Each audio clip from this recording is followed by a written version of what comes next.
dia nggak mau makan ayamnya soalnya katanya aneh rasanya gitu Ya, kan. aku juga nonton yang Lucu itu. banget. Memang tujuannya kan kalau kita lihat lagi, tujuannya mau membangun sumber daya manusia atau SDM yang berkualitas. Kita perlu sadar juga gitu, untuk membangun SDM yang berkualitas kan memang nggak cuman dari aspek gizi. Jadi kita juga nggak bisa yang kayak overclaim juga gitu ya.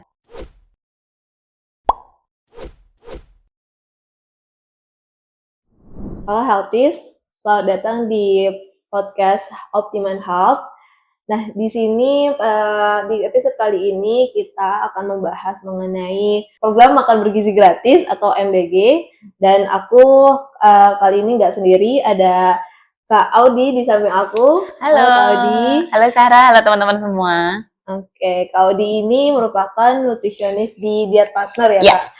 Nah, mengenai makanan bergizi,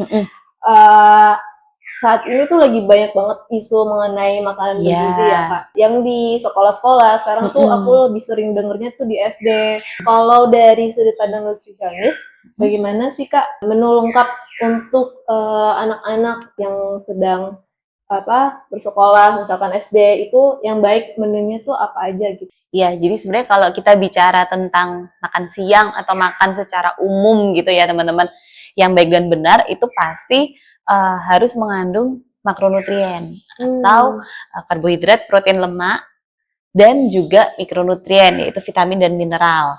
Dan sebenarnya selain ada wujudnya tadi ya makro dan mikronya juga harus dihitung kebutuhannya karena setiap orang punya kebutuhan yang beda-beda.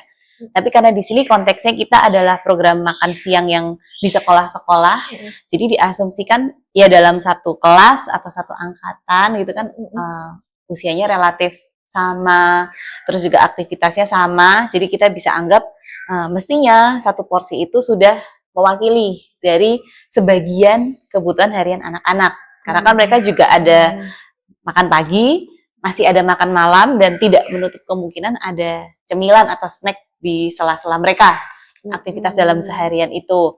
Nah, jadi kalau tadi kembali ke pertanyaannya Zahra, harus gimana? Yang pertama harus ada karbohidratnya, bisa dari nasi, roti, atau sumber yang lain.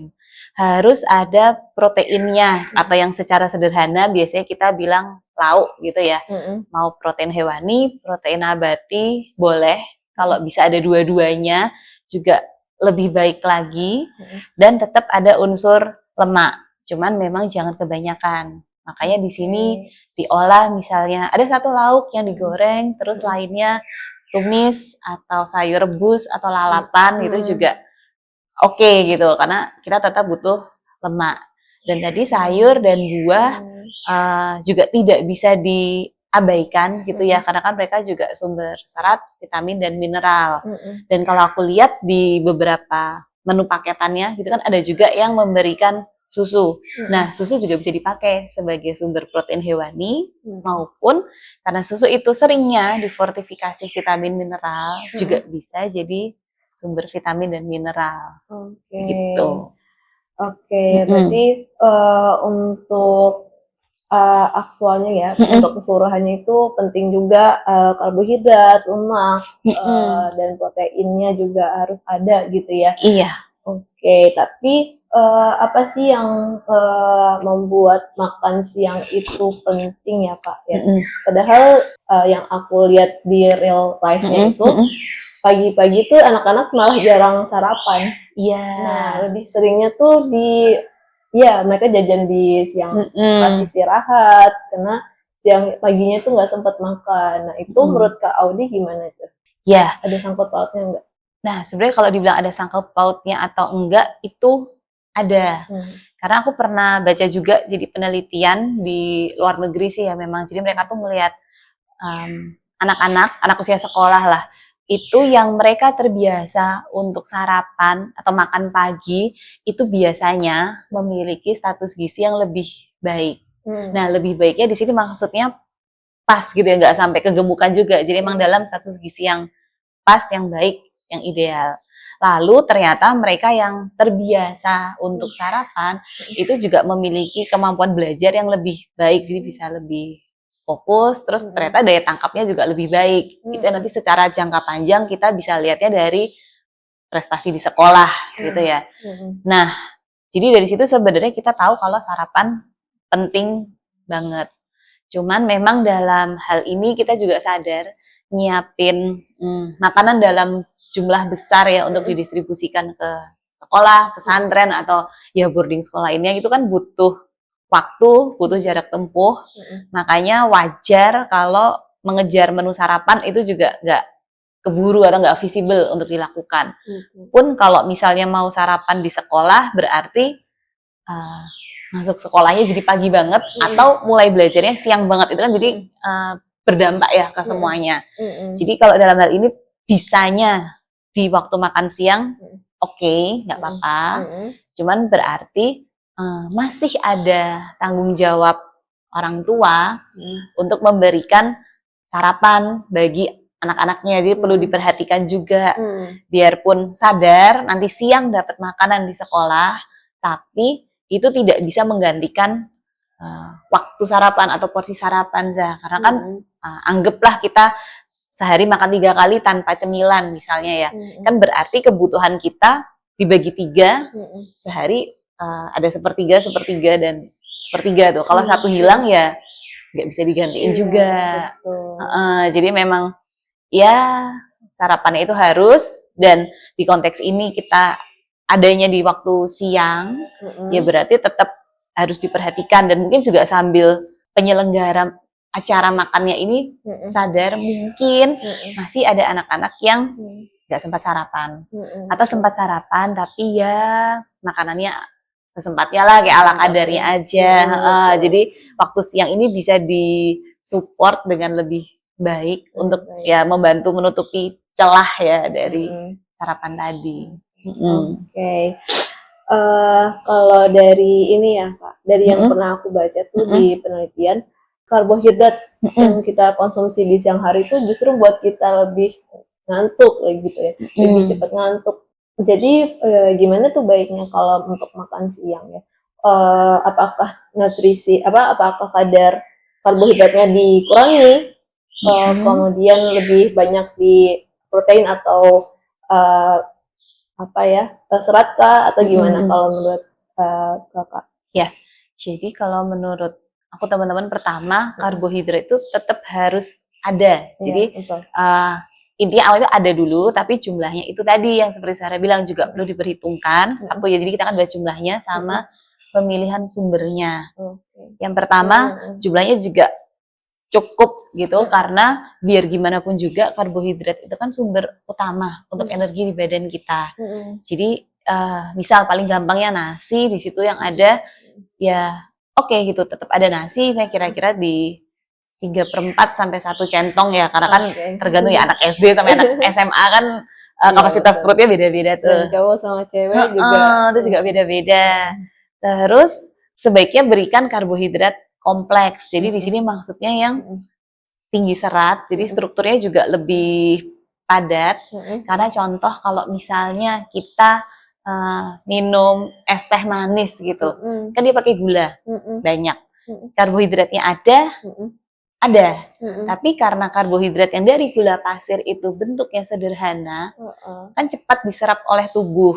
Jadi setelah minum nggak butuh waktu lama, gula darah kita naik. Dampaknya biasanya terus kita jadi agak ngantuk karena perut lagi fokus mencerna makanan, jadi sebagian besar energi kita dikirimlah ke perut, makanya otak jadi agak beristirahat, gitu. Makanya kita jadi ngantuk. Dan karena tadi kebanyakan itu gula darah kita cepat naik, tapi karena dia bentuknya sederhana, cepat diserap, pun cepat hilang juga. Jadi nggak lama kita udah lapar lagi, atau mungkin kalau anak-anak sekolah ya jadi nggak fokus, jadi bosen gitu, belajarnya nggak optimal.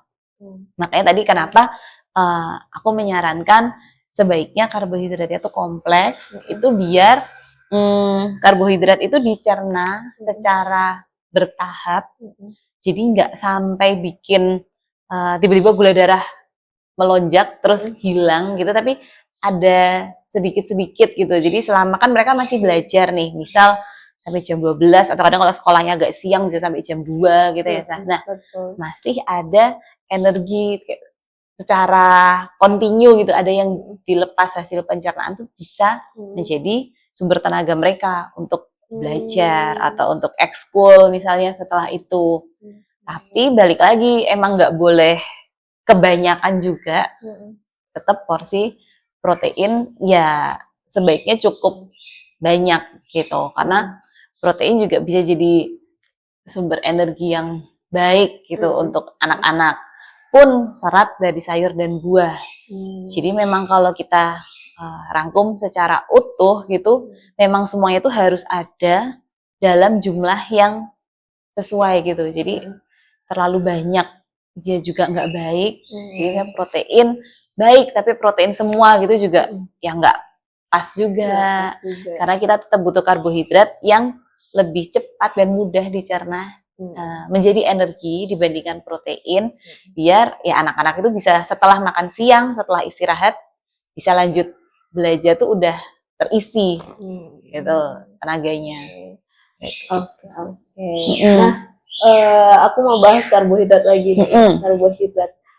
Kalau misalkan di Jakarta ya, kalau di Jakarta itu masih nasi kan ya.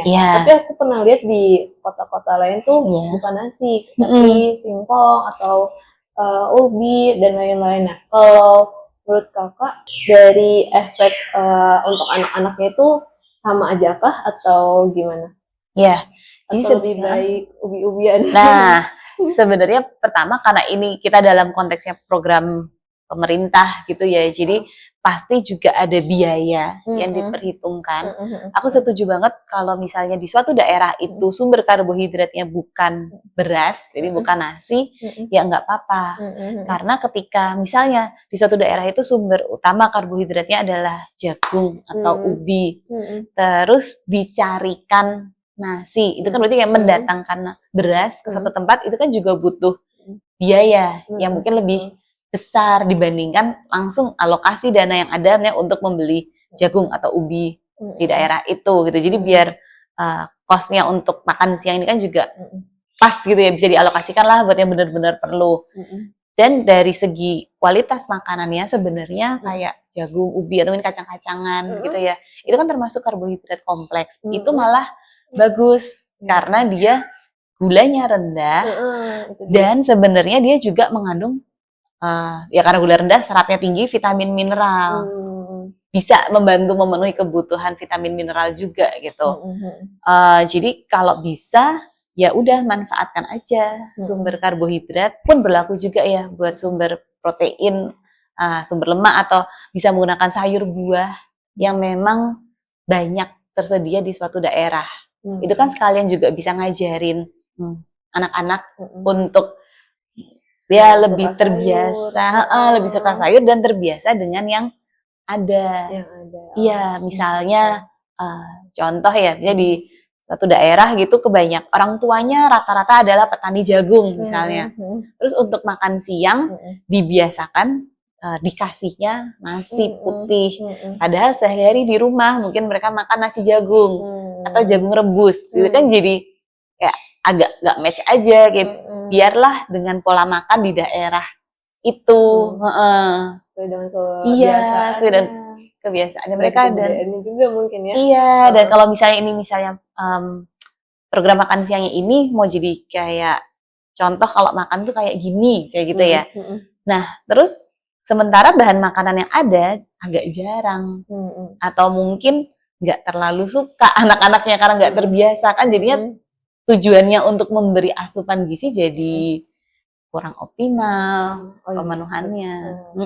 Jadi aku setuju sih untuk ya disesuaikan dengan apa yang ada, apa yang banyak, apa yang tersedia di daerah itu. Oh iya, aku tuh sering banget dapat di sosial media aku tentang berita-berita kalau makan bergizi gratis yang anak-anak dapat tuh kualitasnya kurang baik.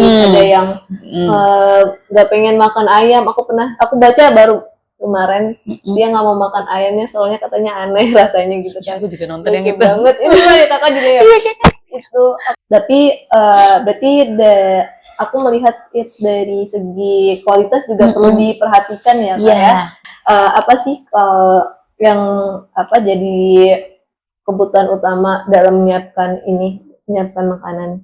Iya, yang pertama memang tujuannya kan kalau kita lihat lagi waktu kita baca juga ya. Jadi program ini kan landasannya Perpres tuh. Di situ tujuannya mau membangun sumber daya manusia atau SDM yang berkualitas. Terus kalau ditarik panjang ya ada yang ya mencegah stunting untuk yang anak-anak atau ibu hamil gitu-gitu. Nah, kita perlu sadar juga gitu untuk membangun SDM yang berkualitas kan memang nggak cuman dari aspek gizi. Jadi kita juga nggak bisa yang kayak overclaim juga gitu ya. Banyak aspek lainnya, sosial, ekonomi, budaya dan lain-lain.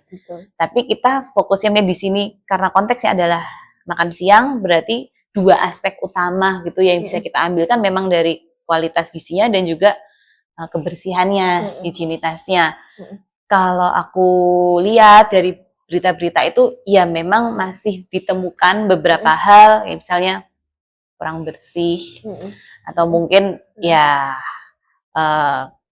kurang berkualitas itu lebih kayak ada yang udah agak basi kayak nggak fresh gitu ya, Sa. Sebenarnya itu jadi tanggung jawab dari vendor penyedianya, gimana mereka menjaga kebersihannya itu, yang sesimpel waktu dulu kita diajarin dan juga mestinya sih ya teman-teman vendor atau dapur catering itu juga udah tahu kita pakai konsepnya FIFO, jadi first in first out. Misalnya kita beli jeruk hari ini 10 kilo, besok 10 kilo gitu. Nah jeruk yang datang hari ini ya dipakailah duluan, maksudnya datangnya pagi, dipakailah langsung buat hari ini. Atau kalau misalnya itu untuk stok, ya berarti dipakainya besok. Jeruk yang datang belakangan baru dipakai selanjutnya. Jadi untuk menjamin kesegaran bahan mentah itu. Terus waktu penyiapannya juga harus bersih ya dari tenaga-tenaga penjamah makanannya itu kan, biar menghindari cemaran kayak rambut misalnya atau ya potongan kuku pun juga ketelitian kita ya kan kadang ada staples atau cuilan plastik yang kayak gitu kan, nggak cuman masalah estetika kotor enggaknya ya, tapi juga ya bisa bahaya juga ya kalau staples ketelan misalnya. Terus ketika penyiapan juga bahan makanan yang memang akan dikonsumsi mentah, misal buah atau lalapan, ya berarti pakailah pisau, telenan, atau wadahnya itu atau area penyiapannya terpisah dari daging yang jelas ya, karena kan daging datang masih segar gitu, mungkin masih ada darahnya atau kalau ada esnya kan ada lelehan esnya ini itu, nah itu emang sumber kontaminasi juga. Jadi pastikan itu terpisah, jadi kayak alat makan, alat masak itu juga perlu dijaga sih kebersihannya. Dan mungkin karena masih baru running programnya, jadi mungkin juga ya beberapa tempat, beberapa vendor masih dalam upaya pembiasaan gitu, ya mungkin awal-awal masih agak-agak chaos sekali ya. Ya kita sih berharapnya semakin lama semakin terbiasa, jadi kayak ya udah bisa lebih satset, lebih teliti, ya lama-lama membaiklah kualitasnya ya, harapannya sih gitu. Oke. Berarti emang dari segi penyimpanan juga perlu diperhatikan, dari segi cuci tangannya juga jangan lupa ya Kak untuk setiap masak tuh perlu banget untuk cuci tangan, terus pakai sarung tangan juga. Oh iya, ini yang aduk-aduk kalau gitu ya. Aduk pakai sarung tangan, dan terus sarung tangan juga dibedain gitu ya, misalnya yang waktu kita potong daging kan pakai sarung tangan, terus habis itu megang buah, megang semangka ya diganti gitu kan. Iya, kayak gitulah. Kadang kita juga suka lupa ya, dan sebaiknya emang pakai masker karena kita nggak tahu seberapa fit kita. Betul, iya. Mungkin ya hal-hal kecil yang sebenarnya kita banyak belajar untuk lebih bersih selama pandemi. Tapi karena pandemi udah kita anggap udah nggak ada gitu, kadang kita juga lupa akan kebiasaan-kebiasaan baik soal higien itu sebenarnya. Iya betul. Apalagi ini proses masaknya tuh setiap hari gitu ya Kak. Dan juga aku pernah lihat beritanya tuh sampai mereka tuh begadang untuk pihak ini ya vendornya begadang untuk masak buat besok paginya tuh didistribusikan gitu kan.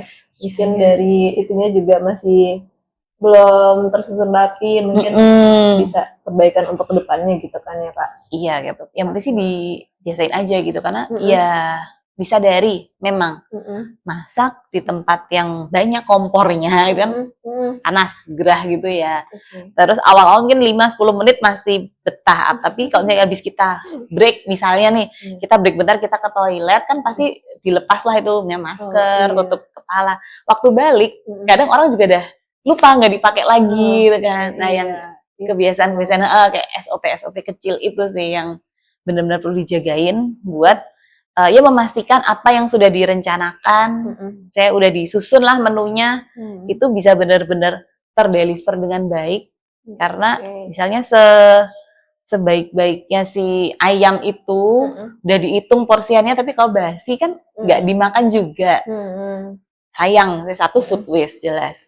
Kedua, si anak yang menerima, jadinya dia tidak mendapatkan protein yang seharusnya dia bisa makan siang itu. Kan kasihan juga buat anaknya. Nah itu dia jadi kan kalau misalkan anak-anaknya yang tadi aku cerita dia nggak mau makan ayamnya aneh. Nah jadi kebutuhan proteinnya kan nggak ada gitu ya. Kalau menurut Kakak nih apa sih yang bisa kita persiapkan dari orang tua nih untuk anak-anak? Oke, bukan anak-anak kita dapat nih ya makan gizi gratis, tapi setidaknya apa sih yang kita bisa siapkan sebagai orang tua untuk anak-anak? Ya, ini memang jadinya seolah-olah kayak PR gitu ya buat orang tua, tapi ya mungkin bisa sedikit digeser gitu perspektifnya, karena kan kita pingin yang terbaik buat anak kita, dan kita sadar kalau seolah-olah hampir sebagian besar waktu mereka itu di sekolah, mungkin 4-5 jam ada gitu kali ya. Nah jadi kita bisa tambahin bekal juga sih Zahra dan teman-teman, jadi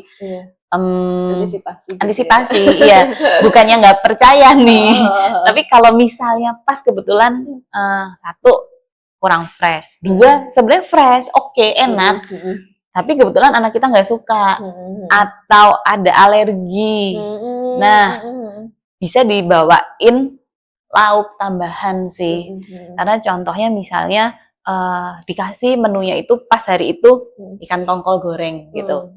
Oke, itu enak dan proteinnya juga bagus. Tapi beberapa anak alergi ikan tongkol.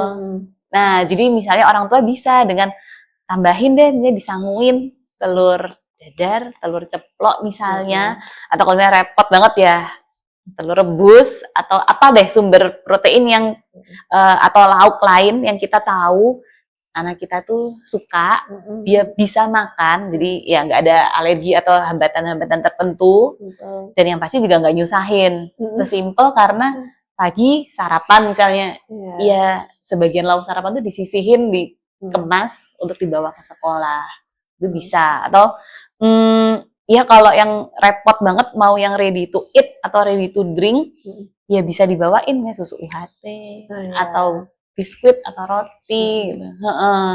Ya lebih antisipasi aja sih. Kalau dari yang pengalaman aku ya, kan aku juga sebagai seorang guru nih ya, melihat murid-murid aku tuh terkadang pas aku ngajar mungkin ada yang ketahuan lagi ngunyah, ada yang ketahuan lagi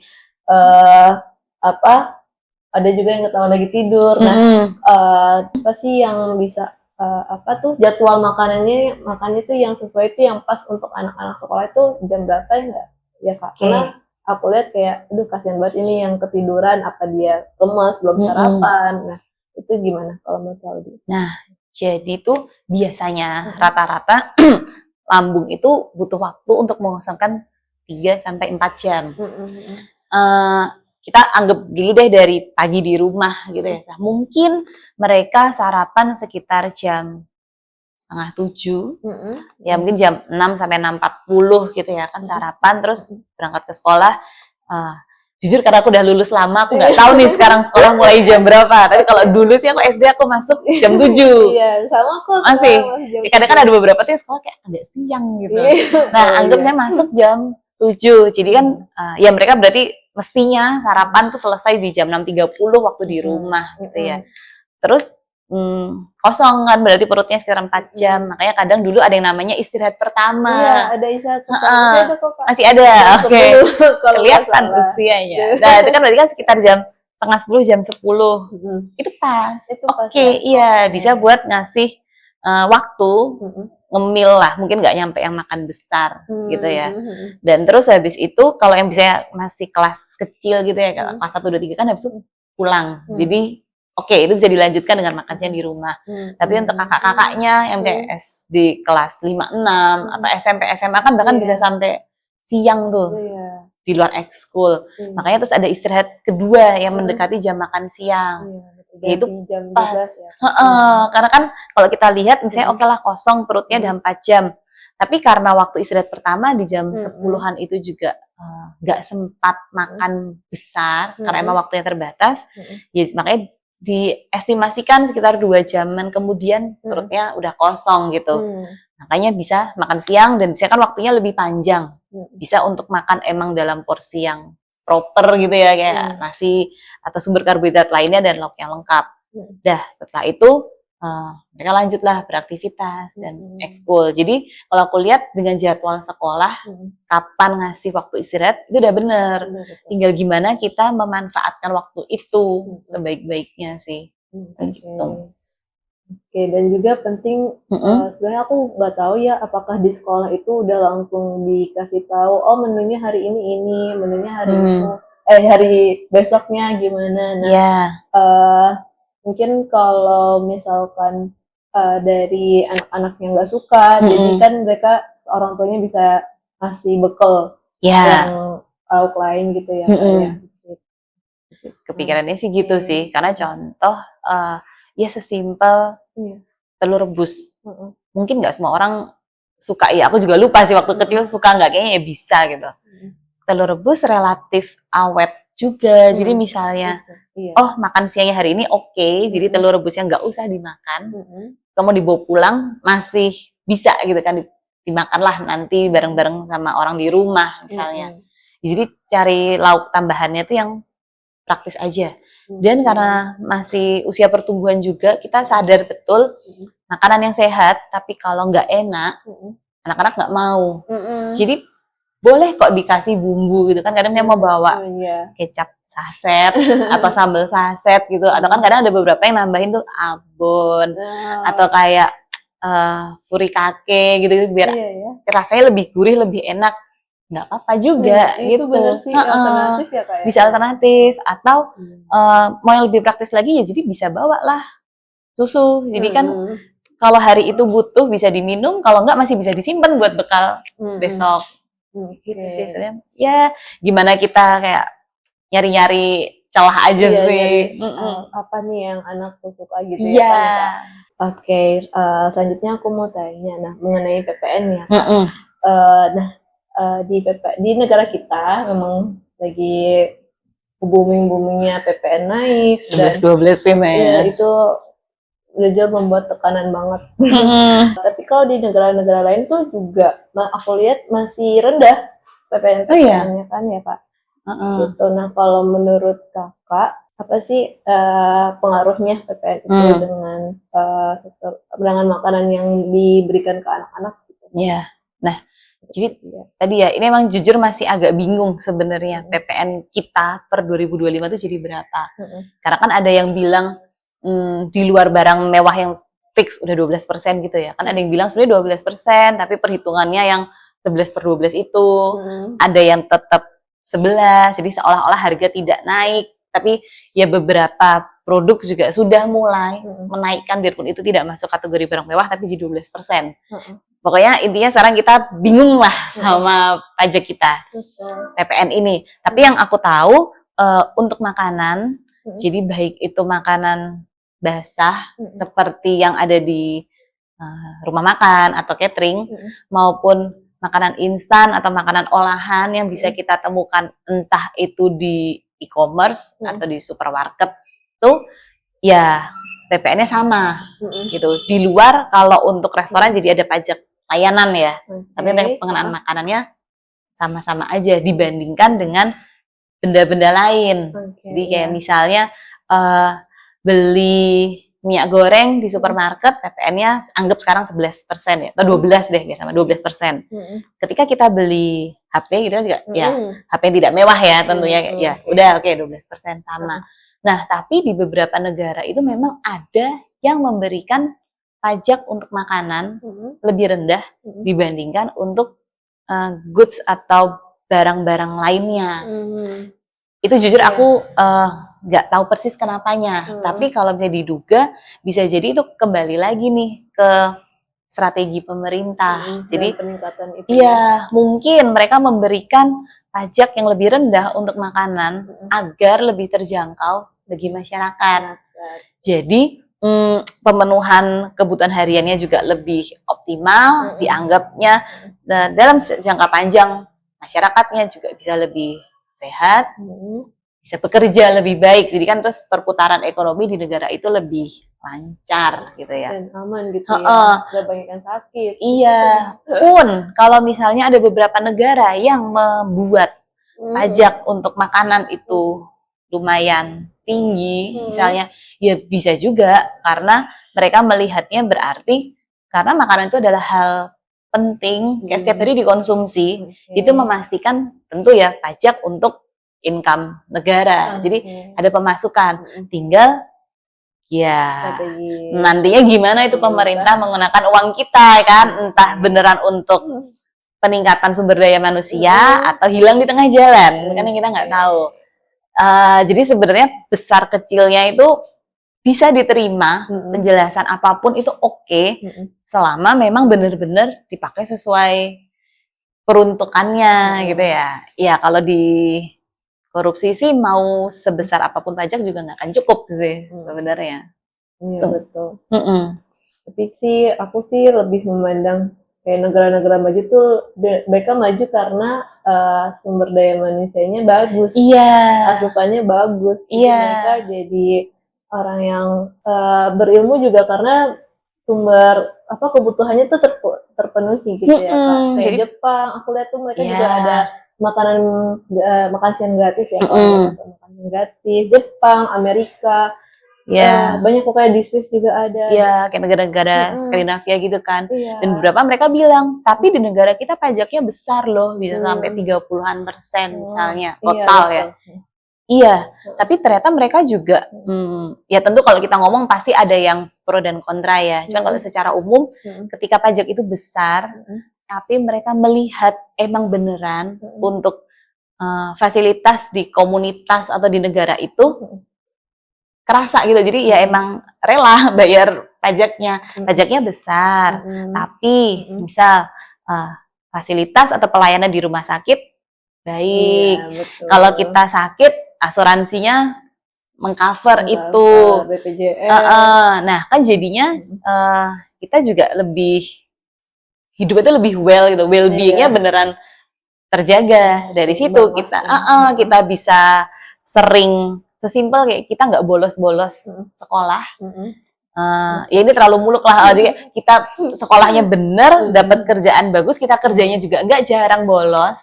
Jadi income kita full gitu ya. Ya jadi kan itu kayak siklus terus. Jadi emang kayak ya udah well-being kita lebih baik. Ya intinya sih jangan korupsi aja sih. Aduh, aku setuju tapi menarik banget. Nggak kerasa banget. Kita udah lama nih ya banyak ya obrolan kita. Semoga jadi daging-daging semua untuk para healthies. Amin. Aku mungkin minta closing statement kali ya dari Kak Audi. Apa nih Kak Audi? Ya, jadi tadi kita bicara tentang makan siang gratis ya, tapi sebenarnya secara umum kita bicara tentang makan. Satu hal yang nggak bisa dilepaskan lah ya dari keseharian kita. Jadi pesan aku, pastikan teman-teman maupun saudara atau anak, adik gitu ya, makanlah yang teratur, makan yang seimbang gitu, karena ya again, you are what you eat. Jadi dan itu juga bagaimana status kesehatan kita, bagaimana aktivitas kita hari ini ditentukan dari makan kita juga gitu. Jadi ya makan yang baik, makan yang benar, Dan jangan lupa minum air putih yang cukup. Oke, Gitu nah aja. itu penting banget minum air putih yang cukup agar Yes. tidak dehidrasi ya. Iya, benar. Oke, terima kasih banyak Kak Sama-sama. Aldi yang udah menyempatkan Iya. hari pada hari ini yang Sama-sama. sebenarnya Kita juga sibuk sekali di hari-harinya. Terima kasih untuk Hara Healthies yang udah mendengarkan kita. Jangan lupa untuk like, share, dan komen. Dan jika kamu punya ide topik selanjutnya yang bisa kita bahas ya Kak, ya, boleh diisi di kolom komentar di bawah ini. Ya. Oke, dan jika bermanfaat boleh di-share ke orang-orang terdekat, orang tua, dan lain-lain. Sampai jumpa di episode Optimum Health Podcast selanjutnya. Dadah, healthy, stay healthy. Thank you.